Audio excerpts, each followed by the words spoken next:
Lucas, capítulo de número 7.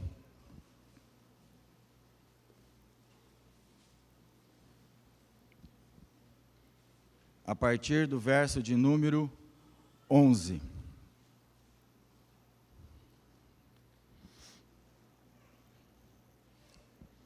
Um dia subsequente, Jesus foi à cidade chamada Naim, e com ele iam seus discípulos e uma grande multidão.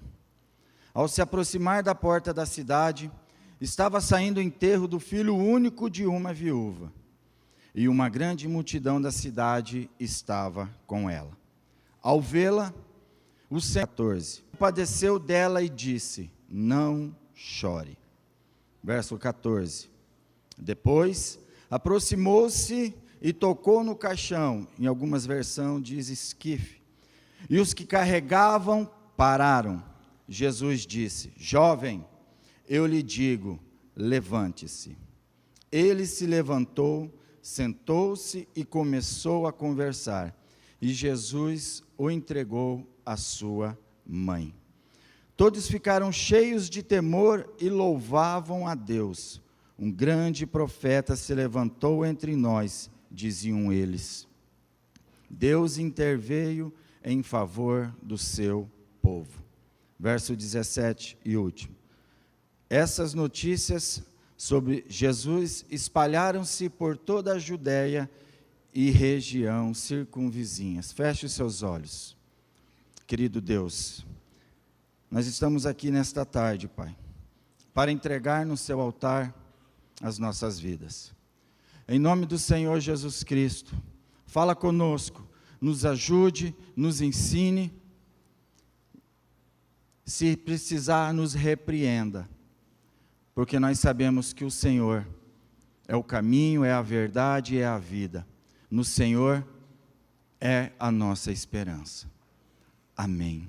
Amém, queridos? Glória a Deus.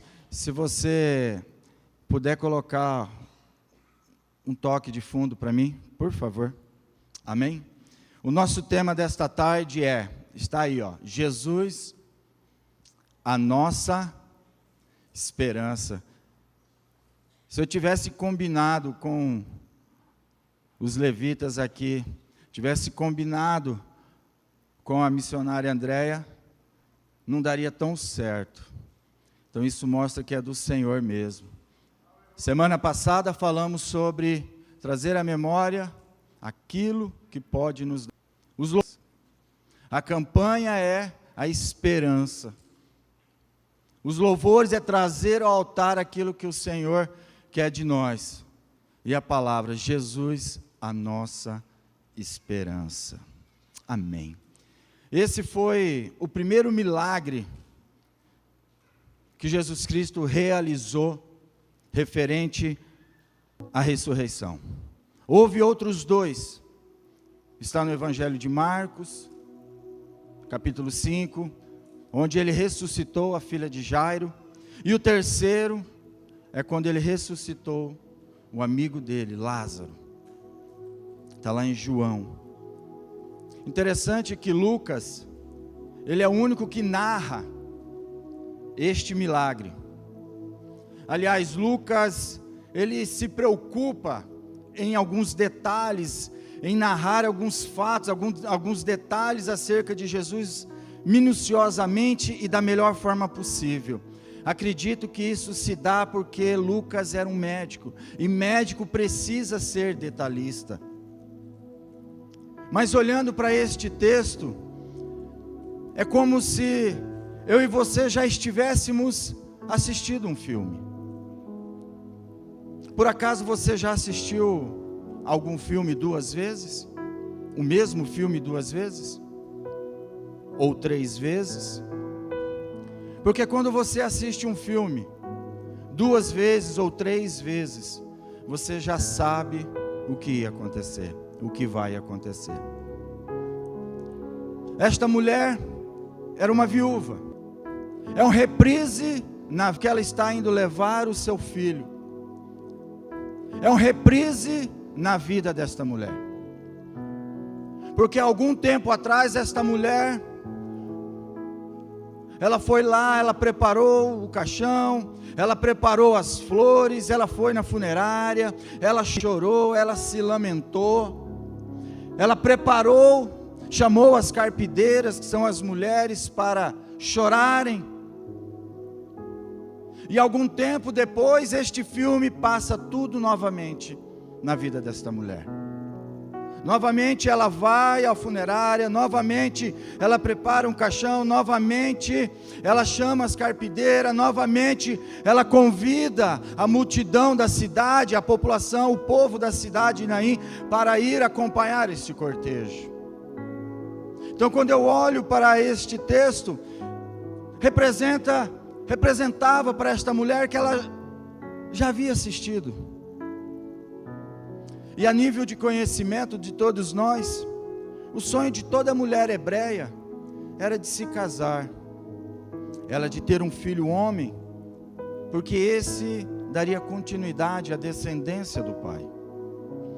Então você imagine comigo a dor desta mulher, para nós entendermos. Talvez hoje aqui tem gente que está passando por esta dor, que já viu o filme mais de uma vez, mas esta mulher, ela estava sentindo tristeza, ela estava indo a caminho do cemitério enterrar o seu futuro. Para essa mulher havia acabado a esperança, porque o seu esposo, que ela tanto queria, era o sonho dela.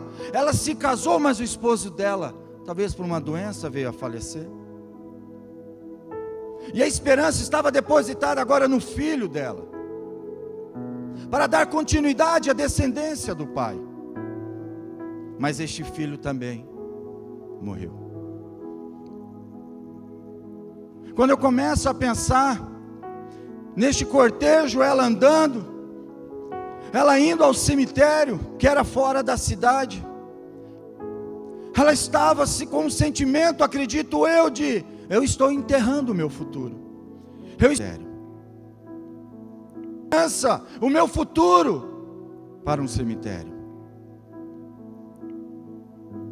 Aquela noite seria muito difícil para esta mulher. Eu conversei recentemente com uma pessoa que perdeu o seu esposo há 2 semanas atrás, e ela disse: Fernando,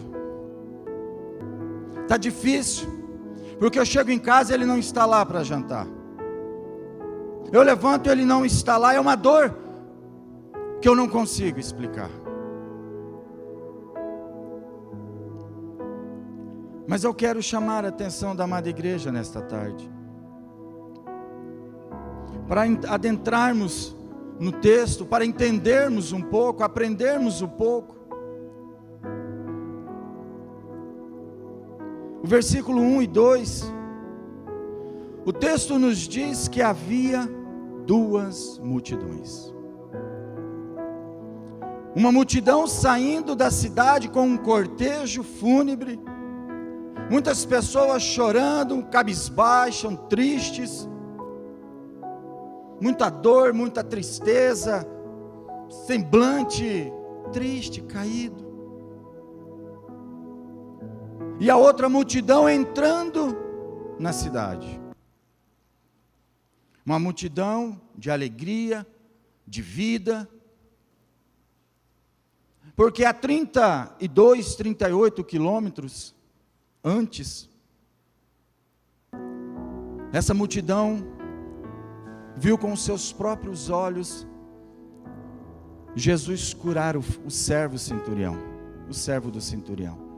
Então eu fico imaginando esta multidão acompanhada de Jesus, gritando, louvando, alegre, porque tinha visto os milagres de Jesus, tinha visto Jesus realizar a sua obra. Mas de repente, até este momento eu acredito, do Senhor, o povo, esta cidade, este povoado de Naim, apenas tinha ouvido falar da obra do Senhor, dos milagres, do que este profeta, do que este homem, do que este Jesus, este Messias estava fazendo.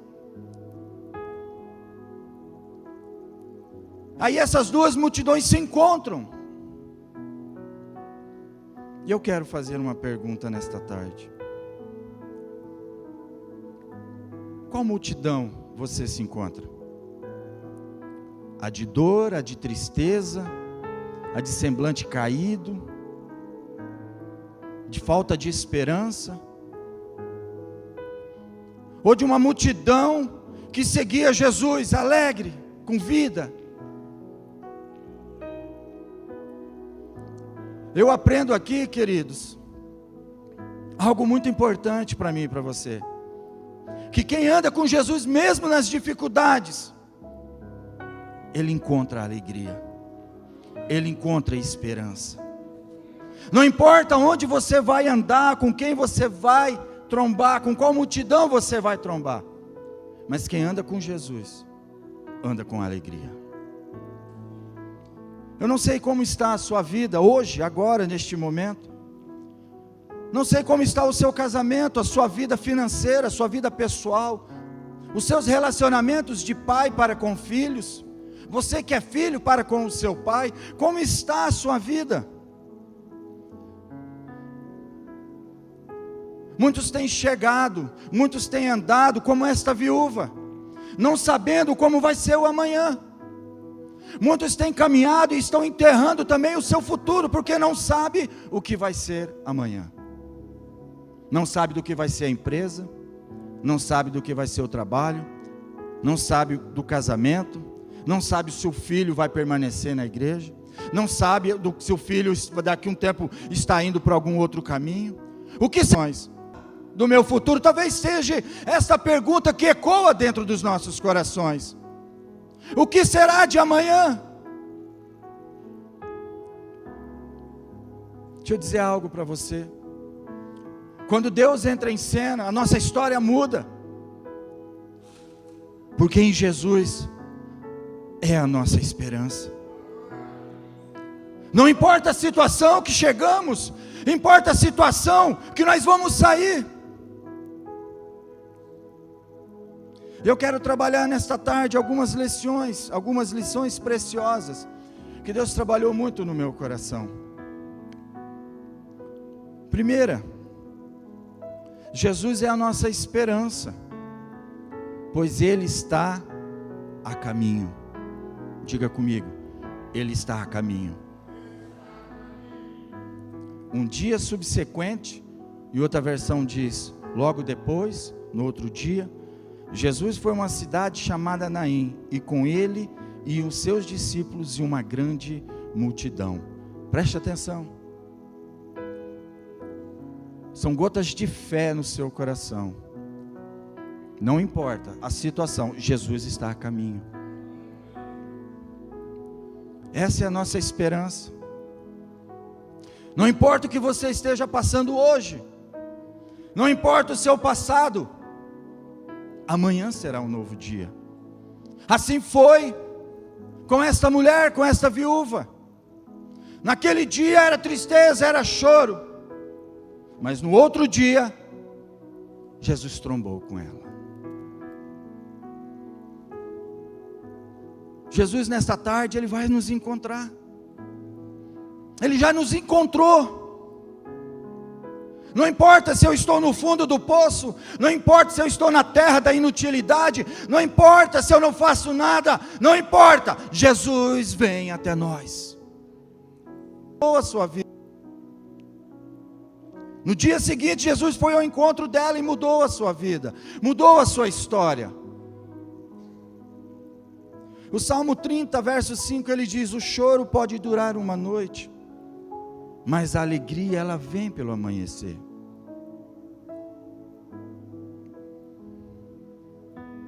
Jesus é a nossa esperança, pois Ele observa o nosso sofrimento. Ao vê-la, o Senhor se compadeceu dela e disse: não chores. É até difícil você ir em um funeral e olhar para alguém e dizer assim: não chore. Acredito que essa pessoa vai dizer assim: você não sabe a dor que eu estou sentindo. Mas Mateus capítulo 9, verso 36, ele diz: Jesus ia passando e pregando, e ao ver as multidões teve compaixão delas, porque estavam aflitas e desamparadas. O texto ele é bem claro. Ao vê-la, Jesus teve compaixão e disse: ei filha, ei mulher. Jesus já sabia o que ele ia fazer. Pela onisciência de Deus, ele já sabia o que ele ia fazer. Por isso ele disse: mulher, não chore. Jesus olha, Jesus contempla a situação de sofrimento daquela mulher. Ele presta atenção na mãe, na viúva. Ele vê aquele desespero, ele vê ela desamparada, ele vê ela sem futuro. Jesus não olha para o menino, Jesus não olha para a multidão, Jesus olha para a mulher e diz: não chore.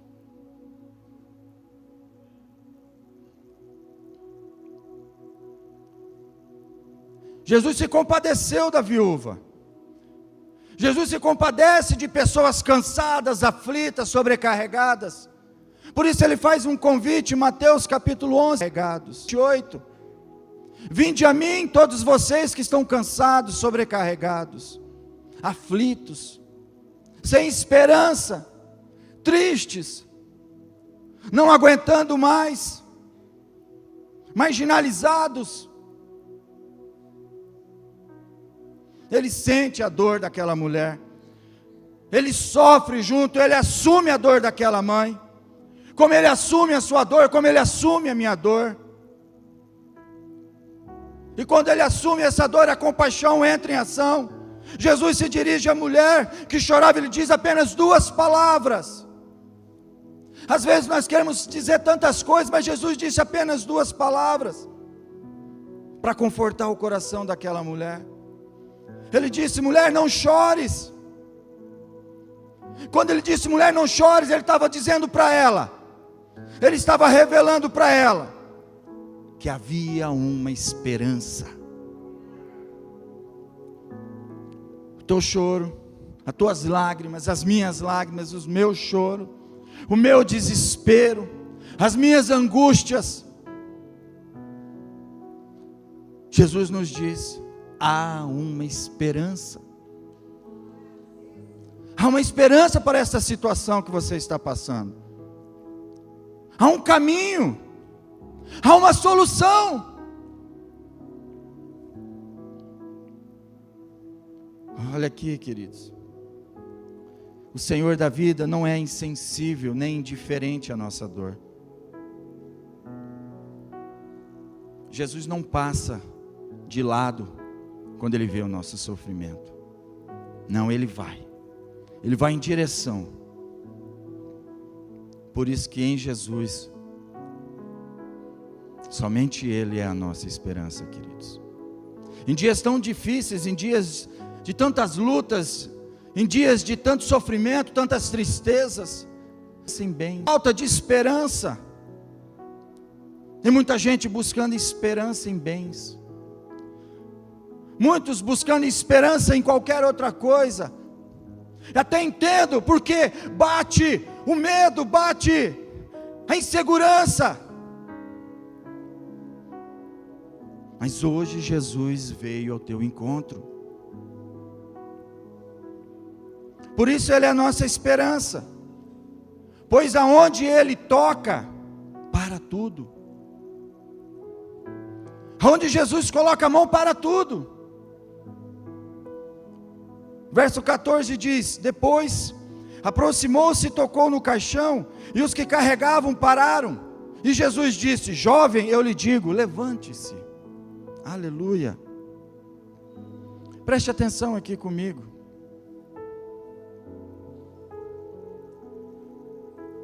Quando Jesus tocou o caixão, o cortejo teve que parar. Amém?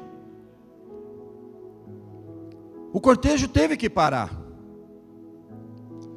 A morte, ela não respeita nada.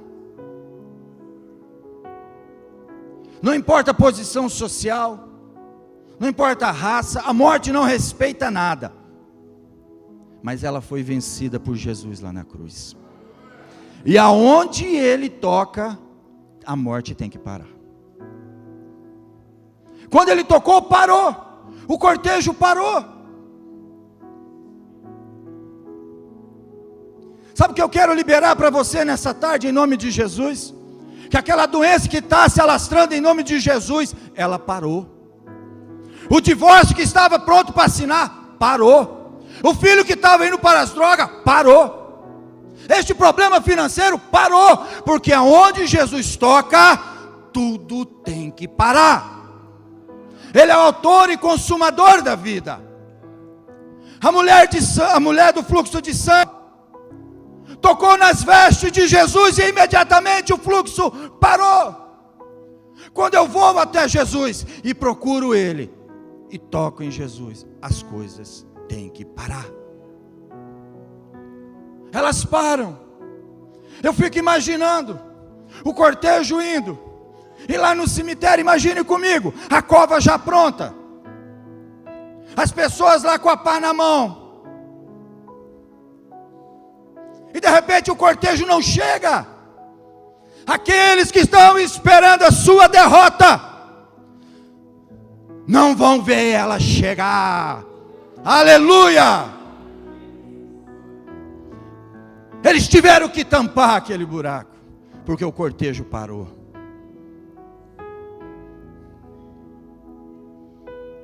Aqui está o ponto que muda a sua vida, que mudou a minha vida. Alguns dogmas religiosos que não podia tocar no caixão, não podia tocar no defunto porque se tornava impuro. Jesus vem e quebra isso. Aí a mulher podia ter dito: ei Jesus, ei, quem é você? Eu não sei. Ei, peraí, presta atenção, não toque no meu filho. Para nós recebermos aquilo que o Senhor Jesus tem para nós, nós precisamos fazer como esta mulher. O milagre aconteceu porque ela deixou Jesus tocar no seu futuro.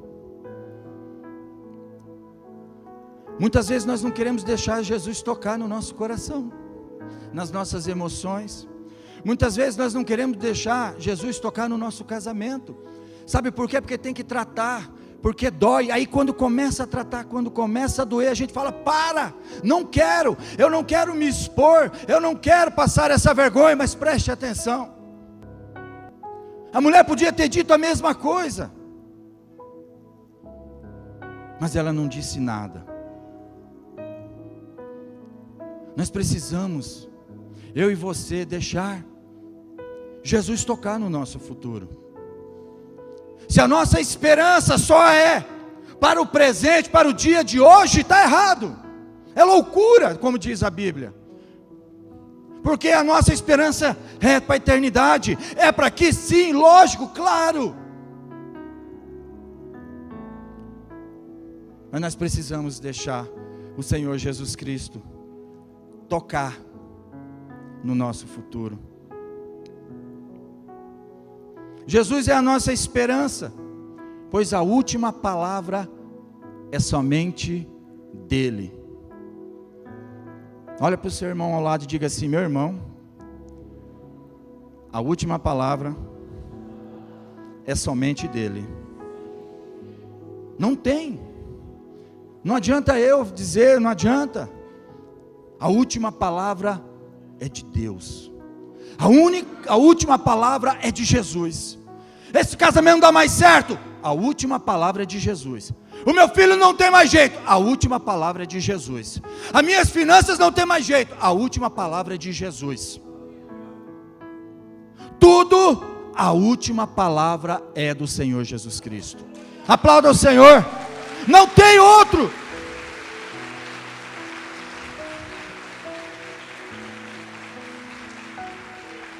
A medicina pode dizer: não tem mais jeito, este câncer na família já vai destruir, não tem jeito, é hereditário. Enquanto o Senhor Jesus Cristo não der a última palavra, tenha esperança. É isso que nos leva, é isso que nos motiva, é isso que nos faz viver, é a esperança que é Jesus. O que adianta termos carros, casas bonitas, se depositamos isso na esperança? Não pode. A nossa esperança precisa ser em Jesus.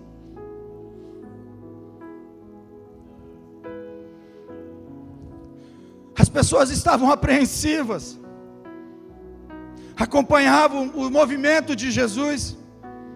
Os que viram, acho que até questionaram: o que será que ele quer? Será que este vence a enfermidade? Poderia prevalecer sobre a morte?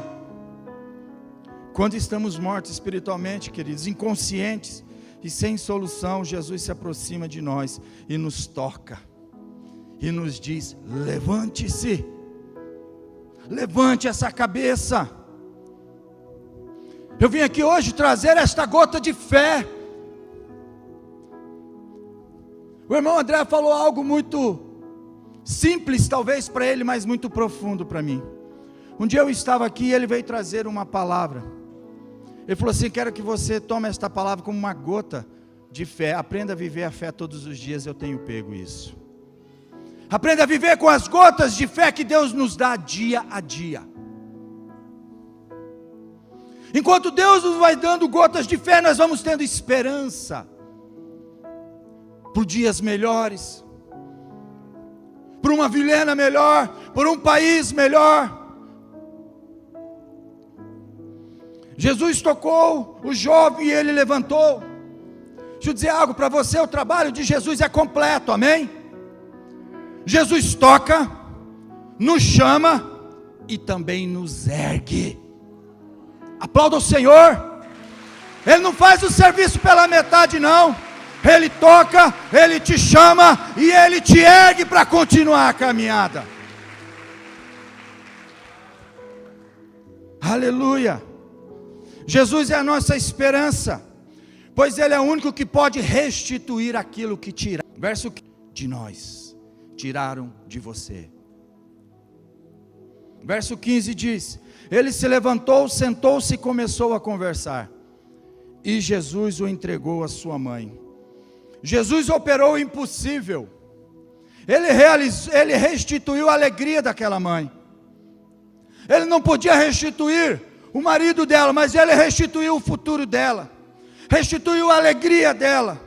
A esperança para aquela mulher voltou. Dias melhores, aquela nuvem negra se transformou numa nuvem clara, um dia maravilhoso. Fico imaginando eu, na minha pequenez, a alegria desta mulher. Há minutos atrás ela estava levando, chorando, entregando o seu filho, o seu futuro debaixo da terra. E minutos depois, Jesus a entrega. Jesus entrega o sonho para ela, entrega a esperança para ela, entrega um futuro para ela.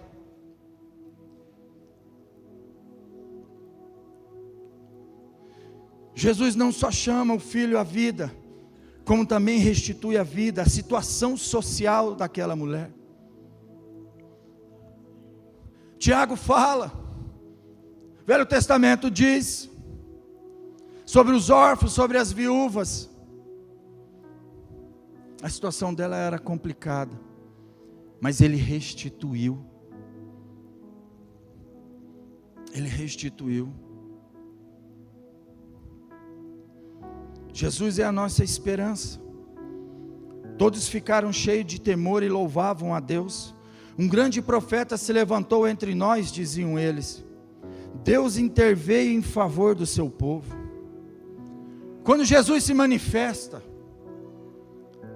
na minha vida e na sua vida, quando eu e você experimentamos as intervenções soberanas de Deus nas nossas vidas, há uma mudança. O Senhor toca nas nossas vidas, há uma transformação, há uma mudança verdadeira, pura, genuína. Pois quando Jesus toca, não sou mais eu quem vivo, as minhas atitudes passadas morreram. Deixa as minhas atitudes ir para o cemitério, as minhas atitudes passadas, elas precisam ser enterradas mesmo.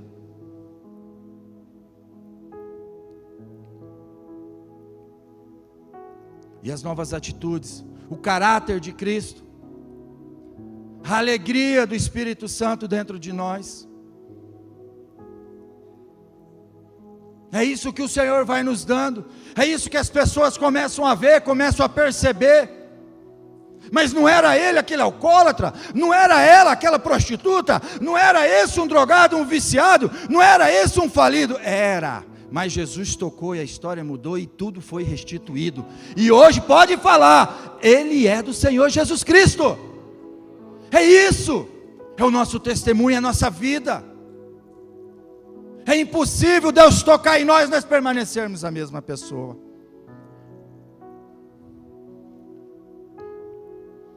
A morte e a ressurreição de Jesus Cristo trouxe vida, esperança a todos nós. E para finalizar, queridos, para concluir, qual multidão você está? Que multidão você tem andado? A cidade de Naim tinha apenas uma porta de entrada. E a mesma porta de entrada era a mesma de saída. A mesma entrada da vitória é a mesma porta da derrota. Ou você escolhe entrar de cabeça erguida com Jesus, ou você escolhe sair de cabeça que estava. Porque aquela multidão que estava saindo, depois do encontro com Jesus, depois de ver os milagres, depois de ver a ressurreição, a restituição da esperança do futuro para aquela mulher, estavam saindo assim. Porque ninguém num cortejo levanta o olho e começa a olhar as pessoas. Num cortejo as pessoas andam assim. E aí vem alguns e coloca a mão, aí vai abaixando mais ainda. Mas quando encontrou com Jesus, quando aquela mulher, quando aquela mãe se encontrou com Jesus, ela inclinou, ela ergueu a cabeça, e o cortejo teve que voltar. Voltou para dentro da cidade.